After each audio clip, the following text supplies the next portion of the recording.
Question is, how do you balance the desire for personal growth and self-discovery with the commitment of marriage? Yes. Well, I think that, I think there was Muhammad Ali Khalid that said, and Muhammad Ali? I think so. Muhammad Ali said, and if I haven't changed my opinions from when I was 25, when I'm 50, I've wasted 25 years of life. Yeah. Right?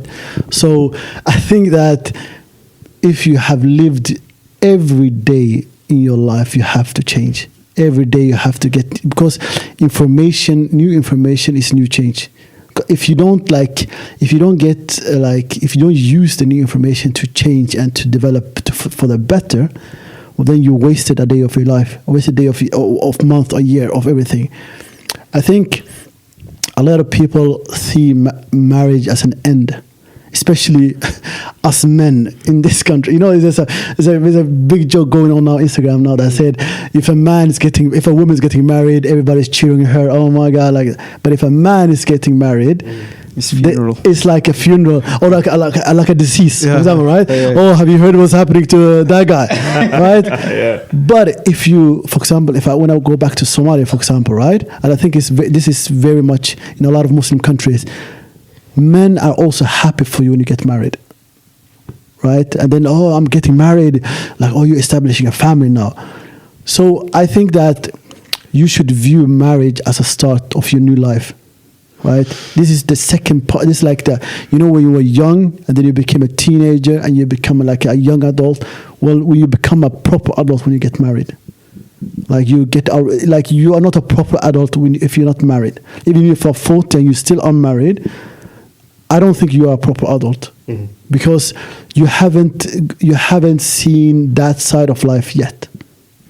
And to be a married person, for both sexes, is a learning curve that goes like this, right? And you have to learn and change every day, every hour, every minute. For example, because you will see new stuff, you will experience new stuff, and you will change. Everything changes, bro. 3 years ago, we didn't know anything about corona. And then there were people that had to be in the same house for 24 hours a day. That taught them a lot of new stuff about each other, right? So children will come, diseases will come, and like now, cost of living will come. Everything is increased, right? So I think that, don't think that marriage is the end of your life. It's just the beginning. That's all. Yeah. I think this question is like amazing. I think it's such a good question. MashaAllah, congrats. Thank you. Wallahi, billahi, I swear to God. Yes. Bro, I'm telling you, that question is so amazing because, okay, so I'll split it into two. So there's personal growth and then there's professional development, right? Yes. Okay, so in the West nowadays, especially, I'm not going to put on one gender over another, but generally you get told you are who you are. If they don't like you, then they don't deserve you, type of the whole spiel. It needs to be deleted ASAP. Get rid of it out of your mind. You need to become better, right? It's not, look, because when you say to somebody, if you're Salman or Liban, you tell me, Ahmed, be better. Should I take offense at that? No, I'm pleased. Thank you. I'm going to be better. Yeah. Tell me how, any tips. Let's go. Right? Yeah. Simple as. You should take it like that.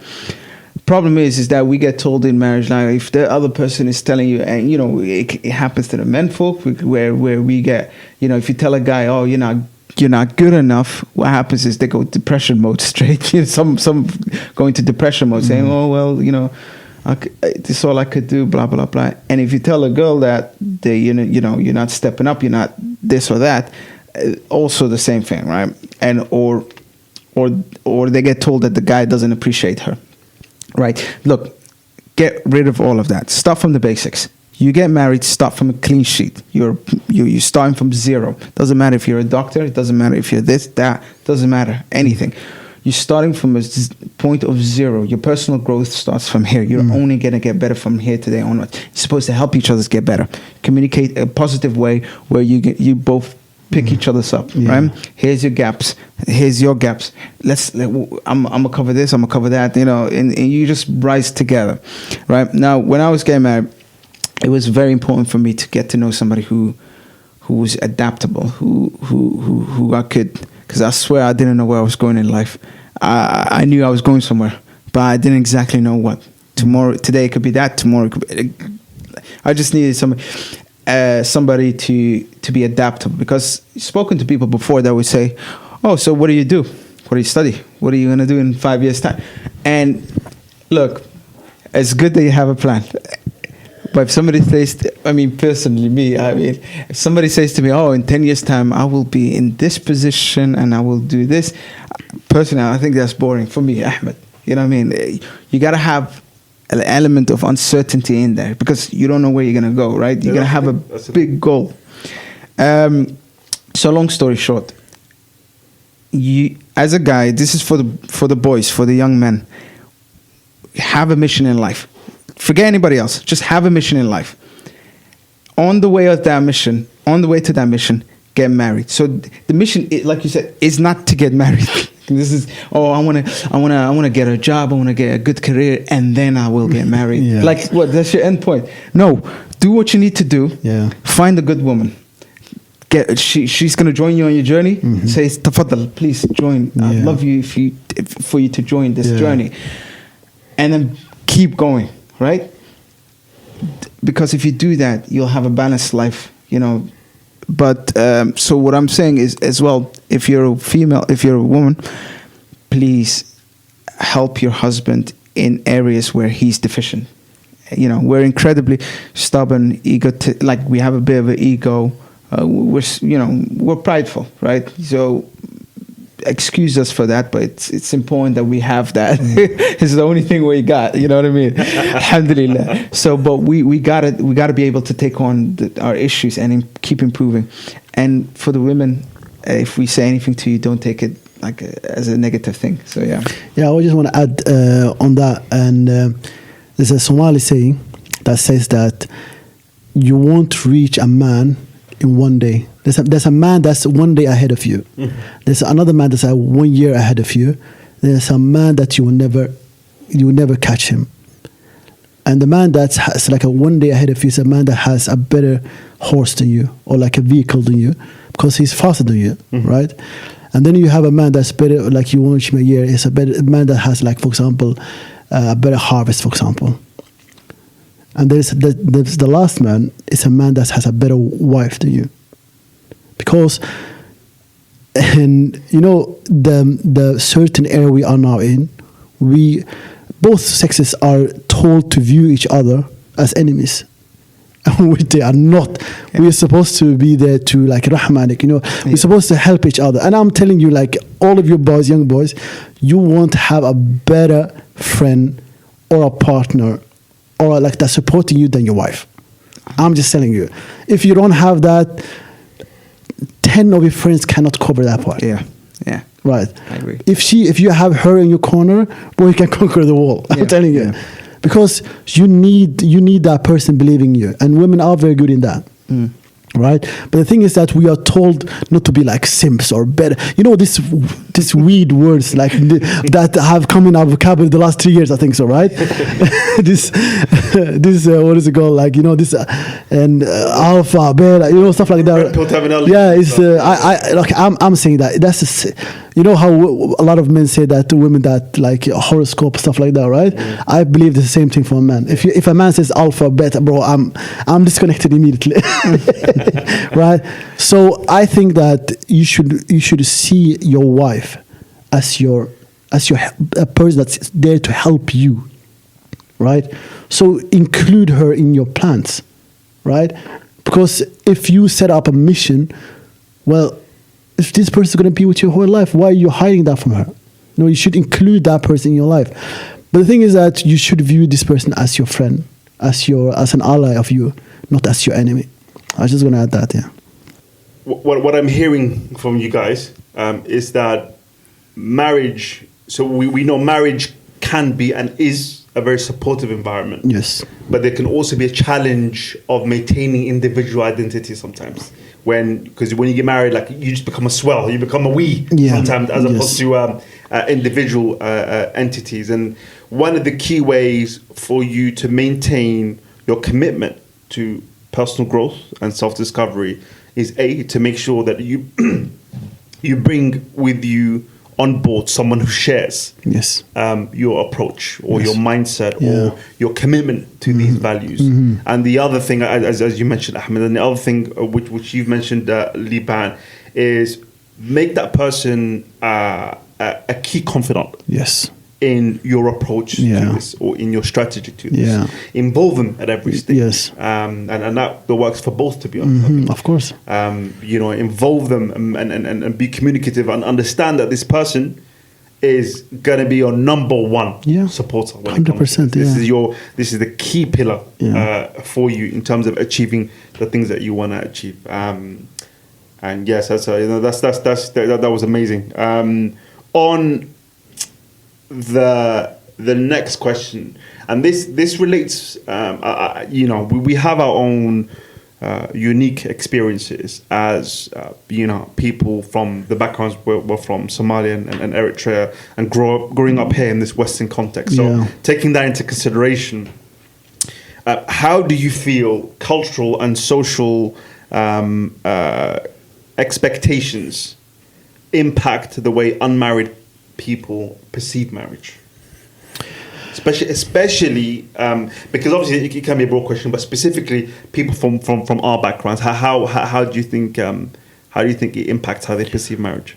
I think talking about the Somali or culture, I think mostly it's the Muslim culture, can say that, and a lot of times, and number one thing that, as Ahmed has talked about, is the financial stuff. So a lot of men are like told, you are the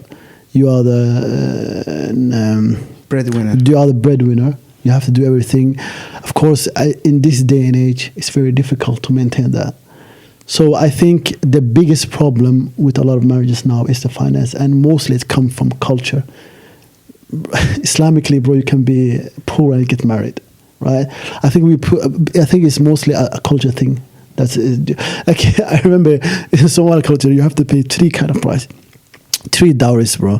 You have to pay yarad in Somali. That's the money you pay your dad and to the parents, and you have to pay like suryo, and then you have to pay the religious one, meher. So you have 3 things that you have to pay for. Alhamdulillah, we don't have those things, the 2 first things in the West, right? No, you still have sorry. So of course, sorry, yes, you have that. But I think, and especially in the Muslim kind of culture, is that we should we should have a wedding ceremony. You should have a party. Actually, that's the correct word of it. A celebration is correct, but I think a lot of times, Western couples are much better in that they start the life from the bottom. I think that's a very good thing to understand, to take from that culture. That don't start your life on high, but you will come very fast down from. Instead of be true to yourself. And if you say, for example, oh yeah, she doesn't want, well then she's not for you then. Like a lot of men talk about woman wants like 50K meher. well, don't talk to another girl then if that's a big problem for you. It's not, nobody's forcing you to marry there. And first of all, it's just a thing that's been enhanced by social media. I don't know any woman that wants, like literally in my personal life, that wants 50K meher. I don't know any one of you guys know a woman like that. I'm sure there's some watching right now. Yeah, I mean personally. Like any woman I have talked in my life has never talked to me about. I want to. As you said, if that's an issue for you, then change it. Then So a lot of times, a lot of boys are like, they kind of bitchy. Like they are moaning about stuff. They can't do something about it. Like if a woman wants a rich guy and you're not a rich guy, then just move on. Then it's not a big thing. Maybe if you don't want a broke woman. Everybody has their choice. Leave that person. If that person's money way above them, then leave them, right? But from like a very good, like if I would like advise a couple, is that start your life small. Okay. I'm telling you, that's the best way of starting your life.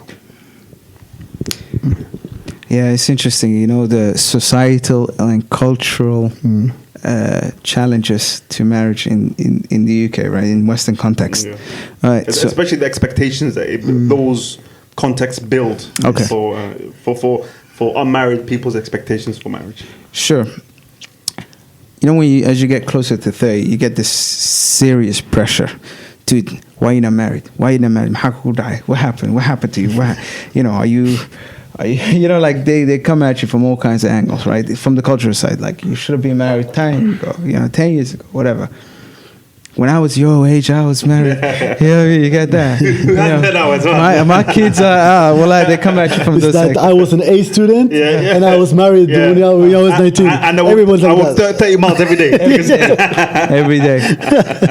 And then today's society, when you say society, like this society or...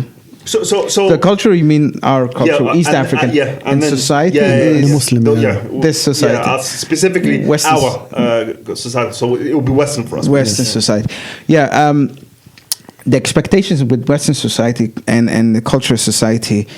The problem is, I'm not gonna lie, they've merged into the worst version of both of them. Let me explain.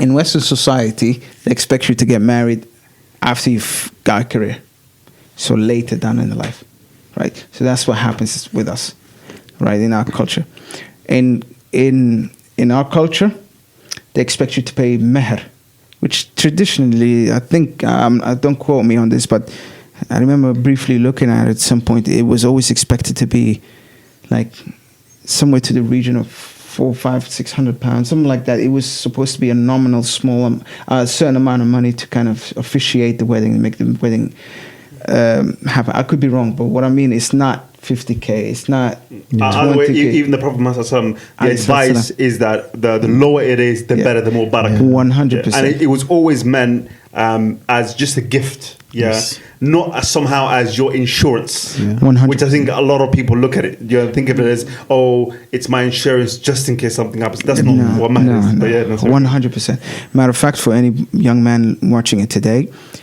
if you hear about these extraordinary amounts of matter, if you even consider the problem, what will happen to you down the line is that marriage, it's nearly guaranteed it's not going to be a fruitful marriage. It's not going to go long.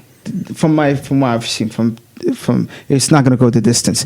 The best thing is to have it low, because so that you don't overburden the guy, and you can have a successful marriage from the beginning. Because we already talked about the finances, how difficult it is in the beginning.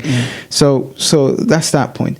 The thing what I'm trying to say with the cultural aspect, we have meher, we have suri, we have this, we have that. We also have to stunt and flash for our relatives. Of course.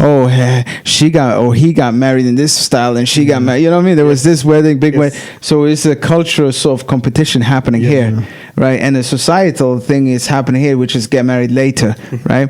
And hopefully it never happens to any one of us or any of you guys. If you get divorced. If you get married at 20 and you get divorced, you can maybe get married at 22 again, or 25, whatever. You get married at 30 and you get divorced at 36. You gotta what market are you in now? You know what I mean? So, thing is, the societal expectation in the West has pushed the age ranges up, and that's negative, I think. And the cultural side has pushed the financial requirements up. So. Those are the challenges I find right now, and both are not good, to be honest. Yeah. So. I agree. I agree completely. I agree completely, and I think I just want to just enhance, or not enhance, just build upon what you said, Ahmed, which is that I think right now we are at a point where we are taking the negative aspects of cultural expectations. And the negative aspects of societal expectations, the society that we're living in, and it's merging together in this kind of toxic mix that is not conducive to anyone. So I think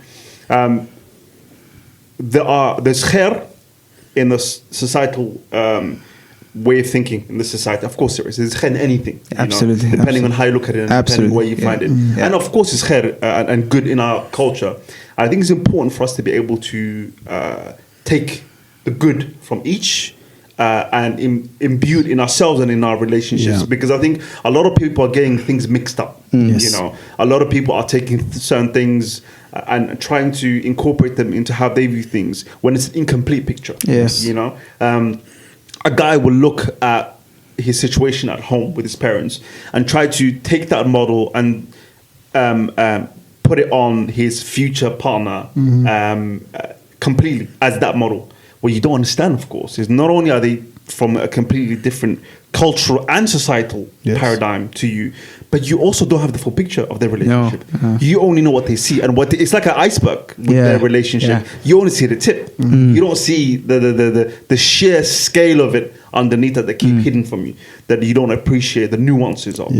And that's as true for the guy as it is for the girl. The women who grew up in this societal context is radically different to the societal context of their mothers. And that comes with its own benefits and challenges. And I think that if we don't recognize that, and if we're not very aware of that, you fall into the challenge or into the problem of taking the negative of both and bringing it with you as baggage into a relationship, and now you're both already starting on a minus. Oh yeah, and don't forget about Qabilism. That's a whole other thing. That's a whole other thing as well.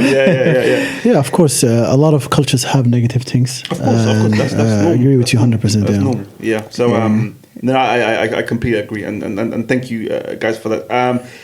This has been a very informative discussion, and I think وختامه مسك, and with the greatest of ending. I think everything we've talked about right now has really been kind of an amalgamation of our experiences. I want to narrow it down a little bit with our final question and ask you, what advice would you give to someone who's contemplating marriage but is also concerned about the unknown? Yes. And it can be one thing. It doesn't have to be many things. It can be one thing that you've experienced that has helped you be more okay with the unknown, or once you've experienced it, you're like, it wasn't that bad. The only person that knows the unknown is Allah subhanahu wa ta'ala. Absolutely. Yes. So if you can think about it whatever you want, you can say it's going to be positive, it's going to be negative, you don't know anything. So if you're going to beat yourself about it, you're going to go crazy. So if you want to go crazy, go and think about it. Nobody can beat the market. 100%. So, and I'm saying, like, you have to do your work, you have to do your due diligence, of course, but you have to see what's called, and you have to have a good thing in your heart, right? You have to always think good about stuff, right? And for example, if you're learning how to drive, right? What if you want to start driving? You think, oh, maybe if I go in an accident, I kill a family. You don't think that, right? You think, oh, if I get a car, I will go there. I will drive my friends. I will have a cool time. I'll drive a Ferrari, right? Okay, but then, or if you're starting a job, for example, if you want to become a teacher, right? Oh, I'm going to be a teacher. I'm going to inspire a person to become a good person. That's what you think about. But you never think about, I'm going to be a teacher. I'm going to cause, my teaching is going to be like, it's going to cause a person to become the next dictator or next Hitler, for example. Nobody thinks like that. So why do you think that about that marriage, right? And I'm saying to you, I have also had that problem. It's because it's the society we live in now. We don't live in a vacuum. We live in a society that discourages the halal and encourages the haram, right? And we live in it as Muslims. We live in a non-Muslim environment that encourages the haram all the time. So we have to live as a Muslim. We are like an island now, middle of the ocean, right? So you always have to think a Muslim never despairs, right? So I'm telling you, like, don't be afraid of anything. Inshallah, it will be khair. If it's not khair, even if it's a bad thing, it's khair for you. Because there's a hadith that a Muslim, if a thorn scratches you, it's a forgiveness for you from Allah. So everything that happens to you, a bad thing is a good thing for you because you go through sabr. So and nobody's gonna the best of creation, Prophet Sallallahu Alaihi Wasallam. Sometimes he didn't have food in his home. No. So you're gonna tell me that if you go hungry, you're gonna be sad? But if someone is gonna be rich in their life, it's Prophet Sallallahu Alaihi Wasallam. He deserves it more than us and everybody, right? Yeah. So I don't think like that. Just be normal. I just kidding. And so everything can happen to you, and just do your due diligence, and just you have to believe in Allah and and His deen. That's what I'm saying to you. That's my best advice to anyone. And if you wanna go and scratch your head, and then go then. I can do anything for you. The only person that can live their own life to the fullest, you have to take a decision. Either if you're a woman or a man. Nobody knows who they're gonna go in a room with. In Somali we say gawar been kusoo xerigeli runna ku dhaq. So it means and bring her to your home with a lie, but when you start living your life, but live the truth with her, right? So because everybody lies, everybody's like, I'm going to give you the moon and sun, right? They embellish a little. Yes, everybody's embellished, right? And I don't know, but I read somewhere that is people that are in love, their lies are not there's no. I don't know if they're halal, right? Because everybody is like that. Yeah. Everybody wants to look good for the other person, right? So see here. Just be happy. Oh, just be happy. Wallahi, man, I'm telling you, people overthink their life. Yeah. Just don't overthink it. Don't overthink. Yeah. Yeah. And forget about people's expectations, right? Of course, man. Man, just take it easy. Wallahi, man. If you live your life like you're in a court all the time, you will get white hair. You will age before your time. 100%. So just wallahi, man, nobody is perfect. You are not perfect. You will have fitna, you will have test in your life all the time till you die, right? We will not have a relaxed life until we enter, inshallah, in Jannah. Sure. I mean, we all enter in Jannah. I mean. Yeah. So if you want to live a good life, prepare yourself for Jannah, man. That's what I'm saying to you. The point about ultimately accepting the qadr. Yes. Khairihi wa sharrihi, yeah. It's all from Allah subhanahu wa ta'ala. And it all has a purpose and meaning deeper than we can understand. Even when we go through pain, it can be a way of replenishing and Allah subhanahu wa ta'ala, He can be protecting us from something worse. Yes. Either way, and I think, bro, this is one of the beautiful things about Islam, is that we don't have to be scared of the unknown. Because the keeper of the unknown is Allah subhanahu wa ta'ala. Yes. And that's lifted from us. Yes. And subhanAllah, Allah subhanahu wa ta'ala, His understanding of His khalq, of His creation, is so great that He knows that this is something that His creation is going to be fearful about. Yes. And He said that, listen, if you don't worry about this, and if you leave this with me, you've got nothing to worry about. Well, that's true, bro. It's true. This is one of the, and I'm not going to lie to you, this is one of the challenging aspects of Iman. Yes. Because, one of the biggest parts of existential dread and people going through what they're going through in today's day and age is that they don't have anything to anchor them when it comes to thinking about something outside of their perspective, which is the unknown. Yes. And it's scary. It's terrifying. Yes. It's terrifying when we believe in Allah subhanahu wa ta'ala. Yes. What if you don't have that? And I think it's such a comfort. Yes. Knowing that we don't have to be scared of the unknown. Because Allah subhanahu wa ta'ala, Jallat Qudrada, has said, leave this with me. Yes. This is not something for you to worry. I know. So, mashallah, Dr. Liban, of course, Dr. he has to give us something special.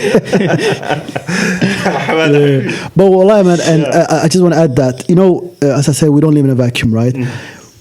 I think I'm just a history freak, right? I love history, right? I think in the last 200 years of the European, because we live in Europe, we live in the West, right?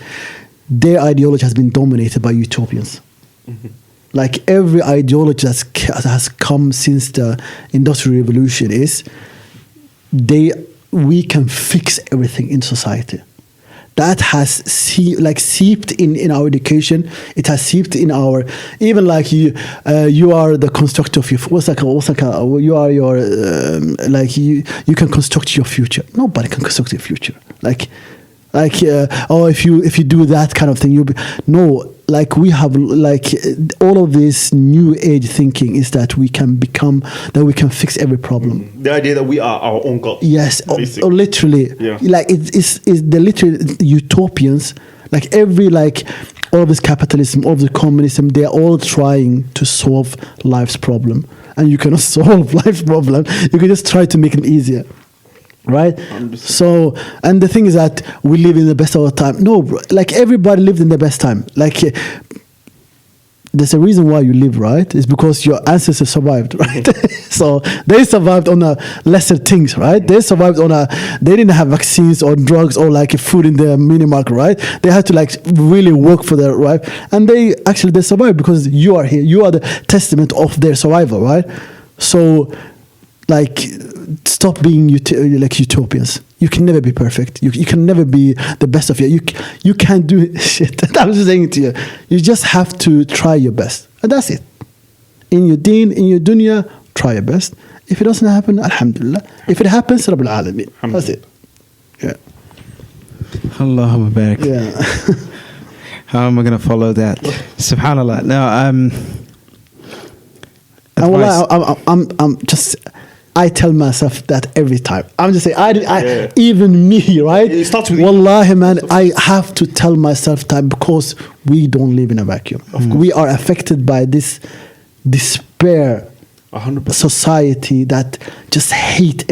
They hate themselves. They hate everybody. Yeah. That's why everybody's lonely by themselves. So I'm just saying to myself, to everybody here, don't despair. Alhamdulillah, everything's going to be all right. Yeah. Allah is with you. Yeah, Allah is with you, bro. Yeah.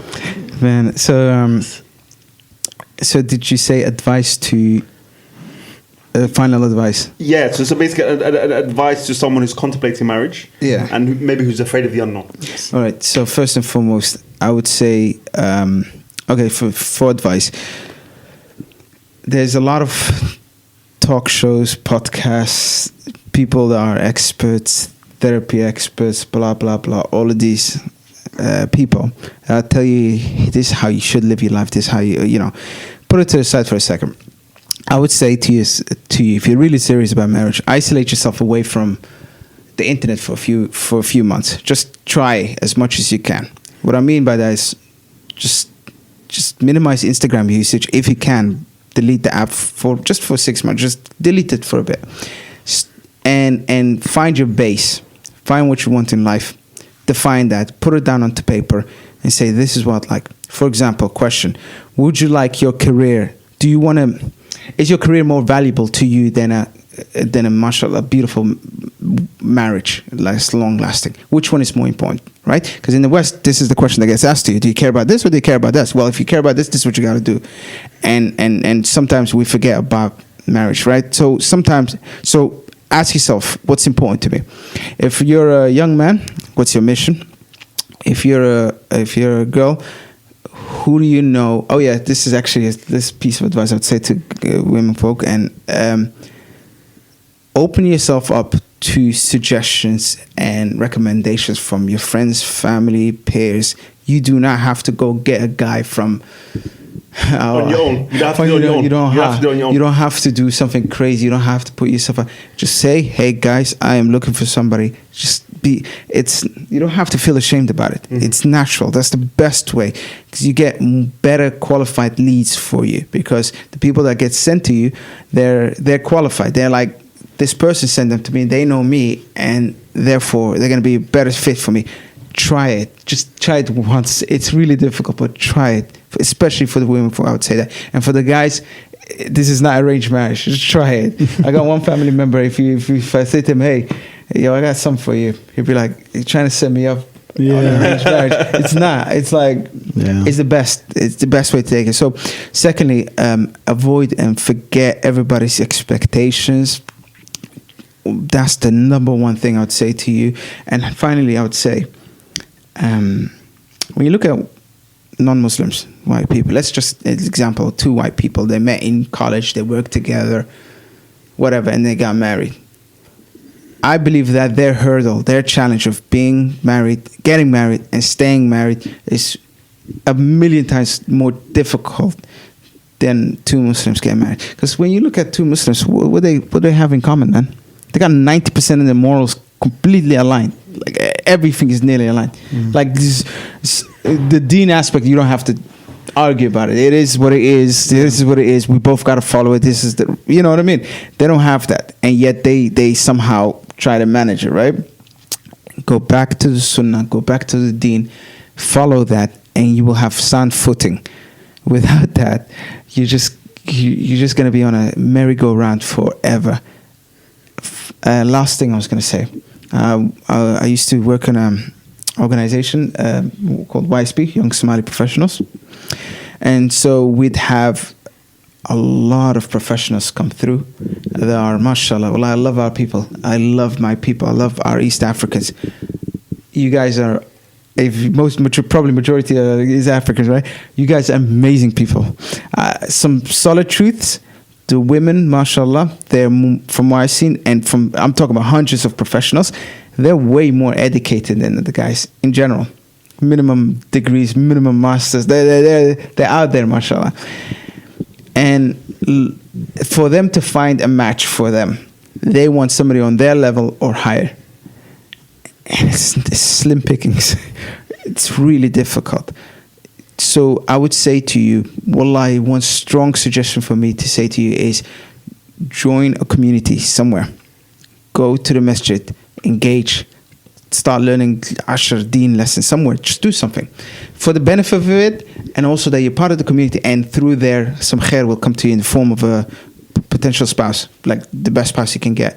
Because if you're going to be out there depending on your phone to get you somebody who swiped on you, I'm just sorry. Alhamdulillah, I've been married for Alhamdulillah, I'm so happy to be married. The algorithm is brother, the one. If I'm sitting there swiping, I'd hate my life. So I would say to you guys, join a community, trust other people to get you the right person, and just go for it. Forget the unknowns. It will always be unknown. So, so that's my advice. Listen, I think it's a great way to end what's been an incredibly insightful conversation, and I just wanted to thank our great guests for their insights, their perspectives, their experiences, and their wisdoms. I know I learned a lot, and I'm sure all of you have as well. I just wanted to conclude by saying that remember that marriage is a journey of growth, of understanding, and shared love. And it's important to approach it with an openness and a willingness to learn. And I think if you approach it with that mindset and with everything our great guests have mentioned today, it's a great way to approach marriage, and hopefully will set the right foundations and the right starting blocks for you to take this next step in your life, which, as Ahmed and as Liban have so eloquently said, is not the end, but it's just part of the journey, and may be a wonderful journey for all of us, inshallah. Once again, thank you so much, guys, for joining us. And I know for a fact I'm going to be monopolizing these 2 gentlemen. You're going to be seeing them again and again and again. I'm going to find a way. I don't care what it takes. You will see them again, inshallah. If you have enjoyed this conversation, and I'm sure you have, please do comment, like, and subscribe, and do click the a little bell so that you're notified whenever we upload another video. I'm not going to lie to you. I'm incredibly proud of ourselves, of the consistency. Consistency. There you go. Every day. We're here. Every day doing life, man. 100%. And on that point, thank you guys for watching. Thank you guys once again. And today we had the 2 doctors behind the scenes, executive producing this episode. I'm doing an incredible job. Shout out to you, man. And we'll see you guys at the next one. Assalamu alaikum wa rahmatullahi wa barakatuh.